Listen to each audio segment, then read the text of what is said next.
Hello दोस्तों, कैसे हैं आप सब लोग। आशा करती हूँ अच्छे होंगे। हमारी आज की कहानी का नाम है जन्मदिन। अरे बहू, कल बबलू का जन्मदिन है। तुम उसकी पसंद के सारे पकवान बना लेना। बस खीर मैं बनाऊंगी क्योंकि उसे मेरे हाथ की ही खीर पसंद है। पार्वती जी ने अपनी बहू राधा से कहा। कल राधा के पति अखिल का जन्मदिन है और यहाँ उसी के बारे में बात चल रही थी।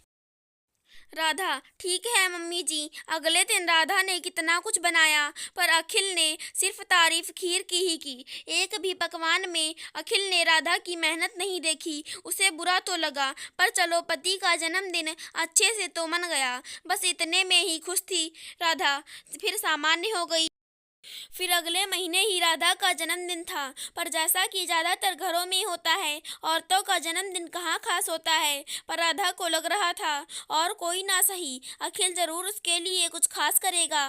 पर यह क्या, घर पर किसी को कुछ भी याद नहीं।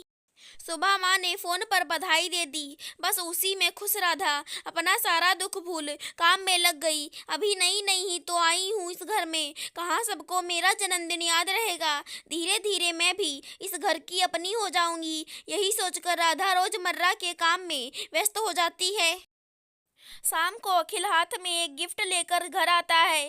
गिफ्ट देखकर राधा इतनी खुश हो जाती है और मन ही मन अपने परिवार को बुरा सोचने के लिए खुद को कोसती है। पार्वती जी, अरे बबलू, यह तोहफा किसके लिए। अखिल, माँ आप भूल गई ना, आज किसी खास का जन्मदिन है। पार्वती अपनी भौहें सिकोड़ कर, किसी खास का जन्मदिन। अखिल, हाँ, यह सब दोनों कह ही रहे होते हैं और उधर राधा शर्म से लाल हुई जा रही थी कि तभी पार्वती जी, बताना बबलू किसके लिए यह तोहफा। अखिल, रानी के टॉमी के लिए। बच्चा ना हो पाने की वजह से रानी कितनी दुखी थी।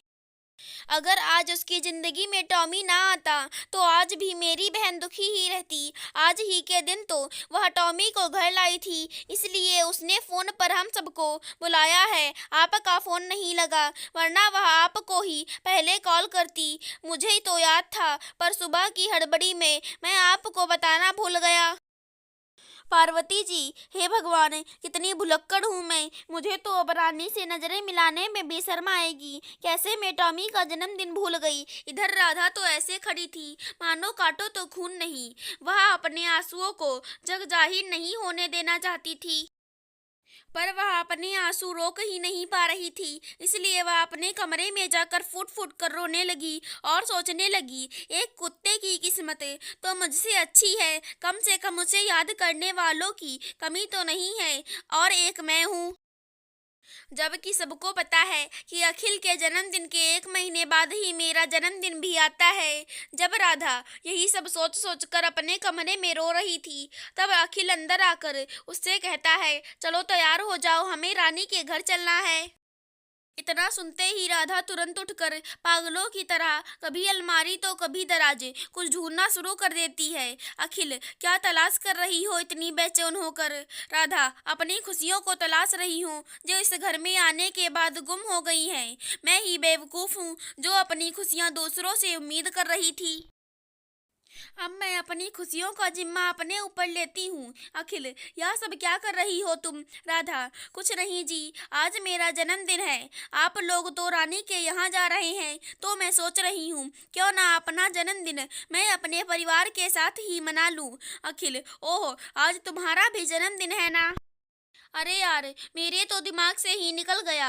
चलो, अच्छा हुआ तुम्हारा और टॉमी का जन्मदिन एक साथ ही मना लेंगे। रुको, मैं अभी रानी को कॉल करता हूँ। राधा, बस कीजिए, बहुत हो गया। मुझे अब अपना जन्मदिन इस घर के किसी भी सदस्य के साथ नहीं मनाना।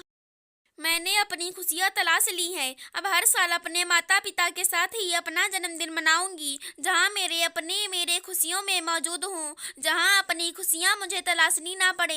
यह कहकर राधा बन ठन के घर से निकल जाती है। शायद उसे अपनी खुशियों का ठिकाना मिल गया था और उसने समझौता करने के बजाय अपनी खुशी के साथ जीना चुन लिया था। कितना सच है ना दोस्तों, हम औरतें हमेशा अपनी खुशियाँ दूसरों से उम्मीद करते हैं और जब वह ना मिले तो हम समझौता करने से भी पीछे नहीं हटते। पर क्यों हम यह नहीं समझते, जब हम ही खुश नहीं होंगे तो हम दूसरों को खुश कैसे रख पाएंगे। अगर हमारी आज की कहानी पसंद आई हो तो चैनल को सब्सक्राइब करें। धन्यवाद दोस्तों।